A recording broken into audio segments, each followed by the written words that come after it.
Allahun na falenderojmë për ti, falë dhe ndihmë kërkojmë.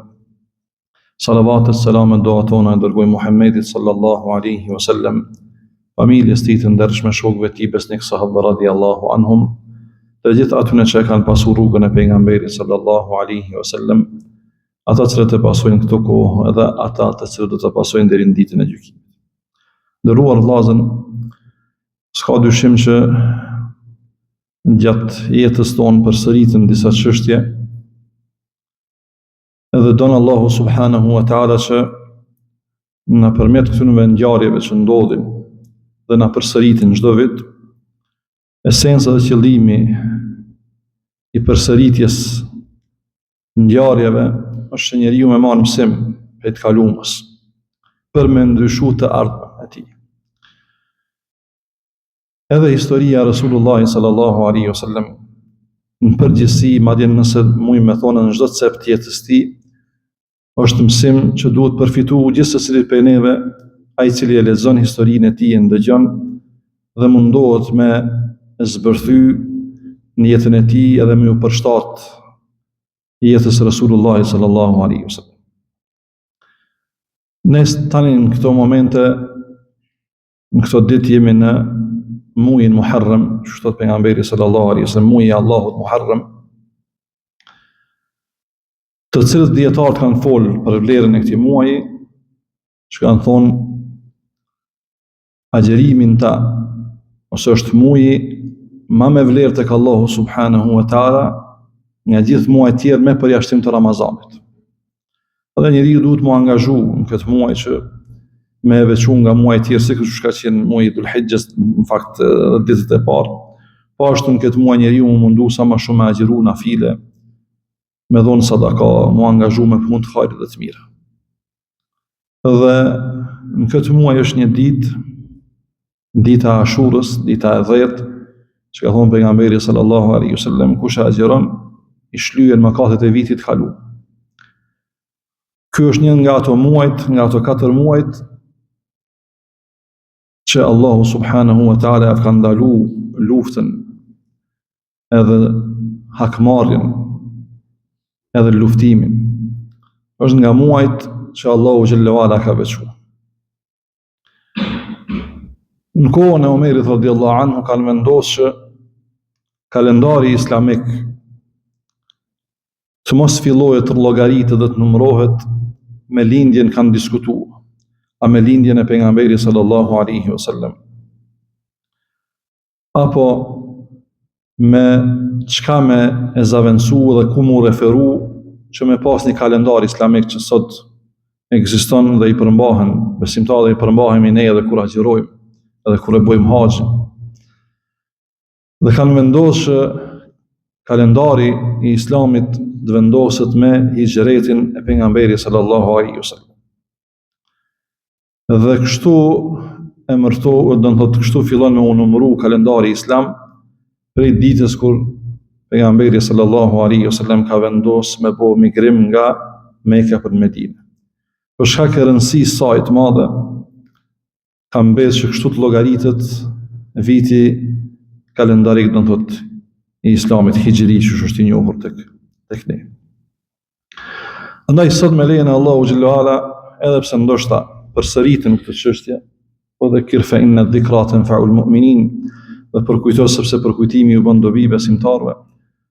Le të na shërbeje që edhe në këtë xhumë mundohemi të nxjerrim disa nga urësitë e kësaj ngjarje madhështore që ka ndodhur në historinë islame. Ajo që karakterizon në të këtë ngjarje është se pejgamberi sallallahu alaihi wasallam pas dhunës që viki ushtoke çdo ditë ndaj muslimanëve në Mekë, pas presionit, shantazhit, madje edhe sjelljes brutale tyre ndaj Rasulullahit sallallahu alaihi wasallam, dhe muslimanëve që në numër ishin të pak në atë kohë, sa vinin e ushtoshin do të thotë vujtjet për muslimanë që ishin aty. Dhe Allahu subhanahu wa ta'ala përzgjodhi dhe çoi Xhibrilin për t'i treguar Rasulullahit sallallahu alaihi wasallam se ti duhesh me migru, me u largu nga Mekja për në Yathrib në atë kohë që ishte e njohur, Medinja e më vonë Medinja Rasulullah sallallahu alaihi wasallam. Dhe pejgamberi sallallahu alaihi wasallam u mundu, u angazhu me përgatit terenin për shpërnguljet muslimanëve.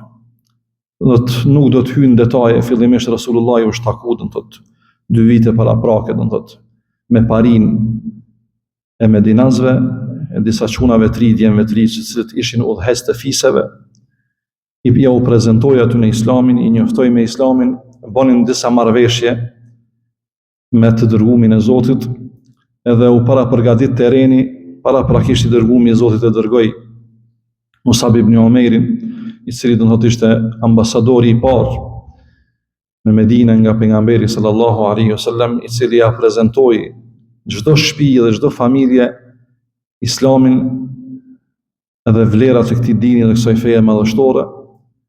Dhe që ka në transmetim, nuk ka mbet familje që nga një person të paktën nuk e ka përqafu Islam. Kur u pjekën kushtet që i dërgumi i Zotit me bo hijretin, fillimisht shpërngulin e bonën muslimant, të cilët ishin të paktën në numër në atë kohë, i largoi i dërgumi i Zotit muslimant, ata cilët patën mundësi me u largu, patën nga ata cilët nuk patën mundësi me u largu, qëndruan dhe vazhduan të qëndrojnë në Mekë. I fundit i cili doli ishte pejgamberi sallallahu alaihi wasallam me shokun e tij të ngushtë, i cili e shoqëronte në çdo moment Ebu Bekrin radhiyallahu anhu. Dhe padyshim, edhe dalja e Rasulullahit ishte me referenca të Allahu subhanahu wa ta'ala. Dhe kështu duhet jetë udhëheci, kështu duhet jetë prisja i cili merr përgjegjësi, qoftë në familjen e tij, qoftë shoqërinë e tij, qoftë në vendin e punës ku ai është përgjegjës, qoftë në vendin e tij ku punon, kudo që të jetë dhe ka përgjegjësi, duhet jetë i ndërgjegjshëm, i përgjegjshëm dhe të ndije përgjegjësi për përgjegjësi që atij ju janë ngarku dhe i ka marrë mbi supet e tij. Dhe kjo është mësimi që Rasulullah sallallahu alaihi wasallam mëson se si duhet jetë përgjegjësi. Fillimisht duhet ta ketë ngalen dhe dertin për parin, për njerëzit që e ndjekin ata, i shkojnë pas atij, t'i sigurojë ata një mirëqenie më të mirë. Dhe më pastaj i fundit jetë ai i cili e shfrytëzon mundësinë për akomodim dhe për rahatim. Fillimisht i rahatoi muslimanët, shkuan muslimanët në Medinë. Më pastaj Rasulullahi ishte ai i cili i fundit vendosi të largohej nga Mekja. Në të kundërtën e asaj që sot e shohim fatkeqësisht, që fillimisht përgjegjësit, udhëhecit mundohen të angazhohen për me pas mirëqenie për vete, me siguru rahati, komoditet, jetë të mirë dhe komode të butë për vete, e për parin e tij, për ata që t'i kanë përgjegjësi, nuk marrin bardh mbi vete, as nuk angazhohen në momentin kur atyre i duhet vota atyre, angazhohen për ta kur atyre kanë nevojë për grumbullimin e tyre, momentin që fitojnë, momentin që rahatohen dhe akomodohen, i harrojnë masën, e harrojnë përgjegjësinë që kanë mbi ta, shikojnë veten e tyre dhe këto në çdo rrafsh, nuk është vetëm në rrafshin politik, por fatkeqësisht në çdo rrafsh, qoftë në rrafshin fatkeqësisht fetar dhe në aspekte tjera. Prandaj kjo është ajo që duhet me kuptu dhe me marrë mësim gjithsesi prej neve, përgjegjësi që te e ki marrë, kullukum ra'in wa kullukum mas'ulun an ra'iyatihi. Thot pejgamberi sallallahu alaihi wasallam, çdo kush prej juve është çoban, dhe secili prej juve ka me dhënë përgjegjësi për përgjegjësinë që është ngarkuar atij. Ke me dhënë llogari për çdo gjë që ka ndodhur me familjen tonë, me vllatë e tu, me nxënësit e tu, me xhamatin ton, me rrethin ton, me fshatin ton, me shoqërinë ku ti ki pas ndikim, ki mujt me bo përmirësimin dhe ndryshimin, dhe nuk e ki pas gajle dhe nuk e angazhu dhe nuk e ki pas dert. A tjetër është kur ti nuk i kompetenca, nuk i mundësi, është tjetër çështje. E rëndësishme është ti, kur ki mundësi, duhesh mu angazhu dhe mu mundu për ta. Mësimi i dytë që na jep hijreti, Rasulullahi sallallahu alaihi wasallam, që shedini, kur u detyru me u largu me Abu Bekrin, në kodrat e Mekës, kur u largu prej Mekës, në kodrat e fundit Mekës, u kthye nga Mekja dhe i tha: wallahi oj Mekë, ti e din se sa shumë du, se ti je vendlindja ime. Subhanallah, edhe pse ka qenë sot e kësaj dite është e tillë me shkrepa, do të thotë me gurin, mirë po pavarësisht njeriu gjen qetësi dhe aty ku Allahu subhanahu wa taala ta ka mundsu me lind edhe ka ndjesi dhe ndjenja do të thotë për atë vend. Pavarësisht mund mos jetë i bukur, mund mos jetë i gjelbruar, mund mos jetë i rregulluar, po ndryshe rrezem. Unë tha vallahi ti e din se unë dushëm. Po të mos më kishin largu mushrikt, po të mos kisha qenë i detyruar ta lëshoj këtë vend, vallahi nuk të kisha lënë asnjëherë. Dhe kjo është mësimi që duhet me e marrë gjithsesi prej neve. Njeriu do të bën migrim dhe largohet detyrohet për një mirëqenie më të mirë. Resulullah sallallahu alaihi wasallam nuk e ka lënë vendin e tij për mirëqenie më të mirë financiare, sociale, por mirëqenie më të mirë fetare. Andaj mësoja vetës sa herë kur djene, do të thotë kalendari islamik me kuptuar gjithsesi prej ne më e pakta një herë në vit. Po me mësu edhe vlatëve tonë dhe nxënësave tonë kujt kemi mundësi, kush kemi ndikim me këshillueshë me dasht, me mësueshë me dasht vatanin e tyre, me dasht atë dhënën e tyre. Me pas ndjenja për vendlinjën e tyre. Vinë rrethana të ndryshme që të detyrojnë me u largu nështë. Mirë po, me pas kujtesë çdo herë se Allahu xhelala ka dashur që aty ti më kon. Andaj ki përgjegjësi ndaj vendit tonë, ndaj vatanit tonë. Edhe me dasht edhe më mundu me kontribu. Çka nuk kupton dashuria për vatan. Nuk është dashuri për vatanin vetëm me ndërtu, me bo ndërtime të shtrejta. Dashuria për vatanin është do të thotë mu mundu me mbill meritokracinë atë vend. Mu mundu me i respektuar ata që të meritojnë respekt. Mu mundu me majt drejtsinë atë vend. Mu mundu me përkrahë të drejtën dhe të mirën dhe të miran, dhe të mirën përgjithësi. Mu konë në taborin e të mirëve. Mos me shfrytzu vatanin dhe vendin për me u pasunu dhe për me përfitu personalisht, me pas jetë budë dhe komode, e me i harua ata cilët janë në nevojë. Andaj çka është dashuri për vatanin, për vendin. Dashuri për vatanin është me pas ideal, mu mundu mu kon pjesën e ndryshimit. Pavarësisht ndoshta ti s'ki kompetenca shumë.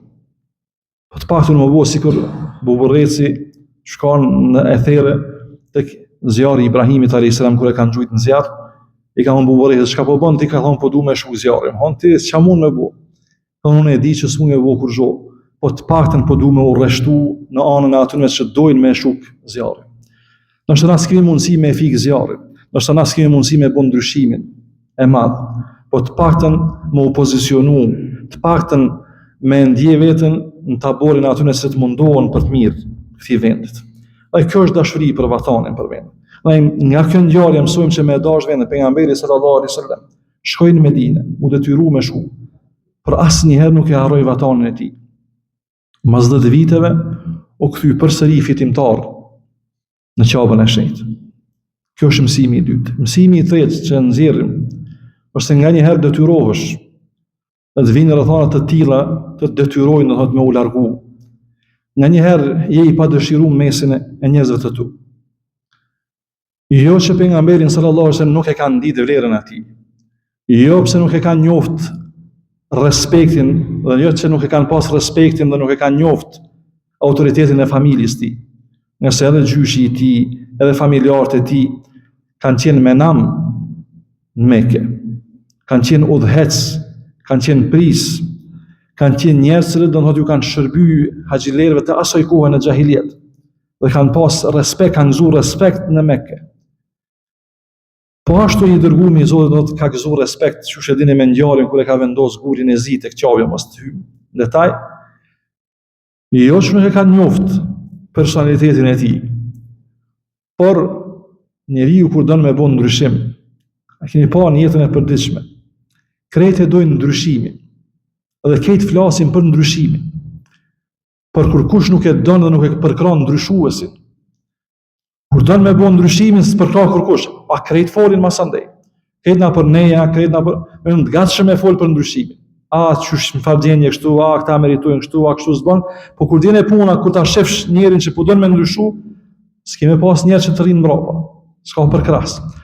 Andaj, kështu ka ndodhur, me Resulullahin sallallahu alaihi wasallam. Andaj vijnë momente rrethana që njeriu si don me ndryshu, me bë përmirësim për ka e mira. Në shumicën e rasteve është suneti i Allahut në tokë që mu refuzu nga pjesa tjetër e shoqënisë. Një pjesë nuk gjen nga dishmëri mu ballafaqu. Të hajde beshtash me mdal punën me filanën e me alanën e me muhabete me ma mirë për këshyri punën time. Pjesa tjetër që ju mësu me jetu në korrizin e të ngradëve e të shkretëve, ju mësu dhe me shfryzu momentin, me shfryzu gjendjen aktuale të shoqënisë, mos zhvillimin e tyne, mos ngritjen e tyne, dhe me jetu në korrizin e tyne, e kjo i pengon pa dyshim. Andaj momentin që dikush mundohet me vetë disu shoqërinë, mundohet me e kthjellë shoqërinë, mundohet me zgju nga gjumi pjesën tjetër shoqënisë, nga dehja që ka përgjithësi njerëzimin, automatikisht bëhet i padëshiruar dhe i padashur në mesin e shoqënisë. Bëhet i pakëndshëm. Andaj kur bëhet i pakëndshëm, i padëshiruar, refuzohet. Kur refuzohet, distancohet, e kur ndihet i distancuar, atë detyrohet me u largu. Dhe kështu ka ndodhur me pejgamberin sallallahu alaihi wasallam. Përkundër vlerave që i ka pas ai dhe familja e tij, do thotë u refuzu, u përbuz, u nënçmu, u shantazhu. Do thotë fillimisht, kështu kanë filluar shantazhet, nënçmimet, përbuzjet, tani dhuna presioni u detyru pejgamberi sallallahu alaihi wasallam u largu. Po nga kjo dhe me këta po e përmbyllim, mësimi më i madh që mirë këtu është përkundër presionit, përkundër shantazhit, përkundër dhunës psikologjike që ta bën dikushi, nuk duhet njeriu më ndal, nuk duhet njeriu më u largu pe idealit tij. Në kjo është mësimi që na jep hijreti. Do të njeriu duhet me pas ideal, përkundër asaj se pavarësisht masa që është pranon, pavarësisht çush është çësia e të tjerëve me ty. E rëndësishme është ti me pas ndërgjegjen e shëndosh të pastër, ti me pas qëllimin e mirë, dhe ti do të me pas synim që Allahun me kënaq, edhe me ndjek hapat e duhur për do të thotë ngritjen e shoqënisë, ngritjen e vetdijes së shoqënisë. Andaj nuk duhet me ndodh diçka që ty me të mbrosh për idealit tënd. E ndoshta detyrohesh me u largu, ndoshta detyrohesh do të me u largu për vendin që ti më shumë ti e don. Por se nga njëherë ajo tokë që ti ki mendu me mbjell, është e papërshtatshme, nuk është e pleshme. Përkundër asaj që ti i mundu do të me lavru, i mundu do të ja ki bëu hizmetin maksimum.